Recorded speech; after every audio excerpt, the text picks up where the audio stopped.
The man who vanished from the White House and no one noticed. A true American historical mystery.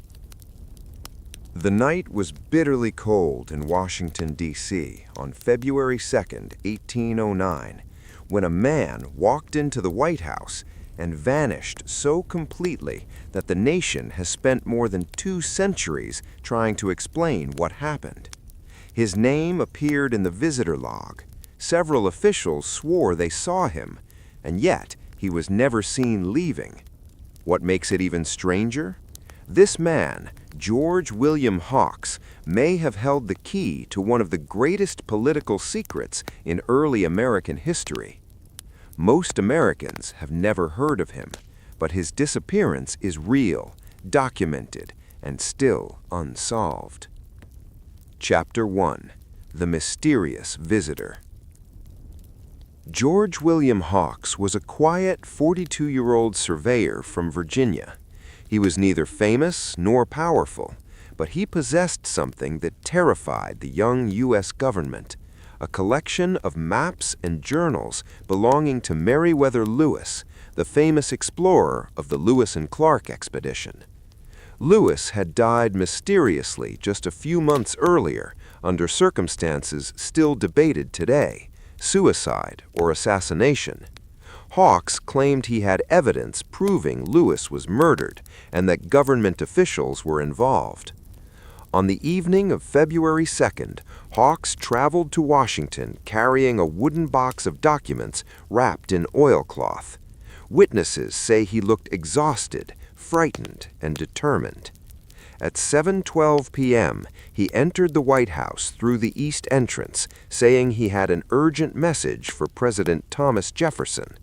That was the last confirmed moment of George William Hawks' life. Chapter 2: A Young White House with Old Secrets. When people imagine the White House, they imagine the grand, iconic building we see today. But in 1809, it was still new, still being furnished, and still a place where anyone, truly anyone, could walk in using the public entrances. Servants, clerks, tradesmen, petitioners, and political operatives wandered the hallways daily. Security barely existed. There was no Secret Service, just a few doormen, and sometimes not even that. So when Hawks walked in and told the staff he carried papers of national danger, no one questioned him. He was told to wait in a side room until a secretary could bring him to Jefferson. Several witnesses later said Hawks was nervous. He kept checking his pocket watch, glancing at shadows, and whispering to himself. He was still alive at 7:25 p.m. At 7:40 p.m., the secretary returned. The room was empty. The fireplace was burning, and Hawks, along with the mysterious box of documents, was gone. Chapter 3: The Impossible Disappearance. There was no other exit from that waiting room, not even a window that could fit a human. A guard outside insisted no one passed him, yet the man had vanished. At first, staff assumed Hawks had wandered off. The White House was chaotic, especially on nights when Jefferson entertained guests. Clerks searched the hallways, kitchens, even servant quarters. Nothing. By morning, panic had set in. Hawks's horse was still tied outside, growing restless in the icy weather. His coat and hat remained in the waiting room. Even stranger, his visitor log signature was torn out, as if someone had tried to erase he was ever there. But the staff remembered him clearly. At this point, Jefferson's personal secretary did something unusual. He ordered everyone involved to remain silent and stop searching. The disappearance was not reported to the newspapers. No public inquiry, no wanted posters. George William Hawks had effectively been erased. Chapter 4: The Forbidden Papers of Meriwether Lewis. So what was in the box Hawks carried? This question is at the heart of the mystery. Just months earlier, on October 11, 1809, Meriwether Lewis, hero of the Lewis and Clark expedition, had died violently at a remote inn in Tennessee. Official reports called it suicide. Others believed assassins had silenced him. But what almost no one knew is that Lewis was traveling to Washington carrying 2 journals that had never been published, containing observations, coded correspondence, and private notes about powerful individuals involved in Western expansion. Rumor circulated that Lewis respected a plot involving government officials, foreign agents, and corrupt businessmen who resented his role as governor of Upper Louisiana. When Lewis died, his personal papers disappeared. Except, some historians believe Hawks had them. How did a quiet surveyor obtain such delicate material? According to a letter discovered decades later, Hawks and Lewis had worked together briefly in St. Louis, mapping disputed territories. Hawks apparently had a talent for copying and preserving documents. Lewis trusted him, at least enough to share some pages.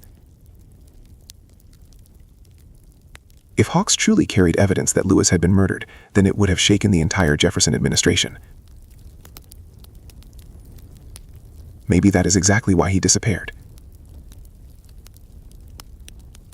Chapter 5: The Silent Investigation.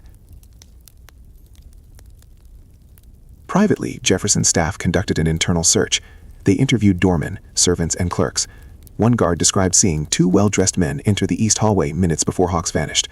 Another claimed he heard a loud thud from the waiting room, followed by whispering voices. But the most chilling testimony came from a maid who said the fire had been unbelievably hot, hot enough to burn soaked oak logs like kindling. She claimed the flames were blue, almost unnatural. Some speculated that Hawks was killed and his papers burned. Others believed the box was taken and Hawks was smuggled out unconscious. But the White House had no tunnels then. No hidden doors. No unused entrances. Even today, historians cannot explain how he exited the building. Chapter 6: A Century of Confusion. Over the next 100 years, scattered documents hinted at cover-ups. An 1812 memo referencing the Hawks affair advised secrecy to avoid public unrest. A torn page from the White House visitor logbook showed a missing name on February 2nd. In 1849, a construction crew found old scraps of burnt parchment behind a wall during renovations, none fully legible. And in 1928, a historian claimed to possess a surviving letter from Hawks's wife saying, "My husband carried the truth about Governor Lewis. If he vanishes, know it was for the truth." The letter vanished from public record in 1931. Chapter 7: Modern Theories. Today, historians argue over 3 main theories. 1. Government cover-up. Hawks knew too much and threatened powerful early American interests. Someone inside the administration silenced him and destroyed the papers. 2. Foreign intelligence. British agents active in Washington during the tense pre-war of 1812 years may have kidnapped Hawks, thinking the papers held military secrets. 3. Voluntary disappearance. Some believe Hawks faked vanishing to protect himself, but this theory fails. He left behind everything personal, including pay, clothes, and his horse. Most experts agree, Hawks did not leave the White House alive. Chapter 8: The Unsettling Final Clue. In 1987, archivists discovered a misplaced box containing early White House correspondence.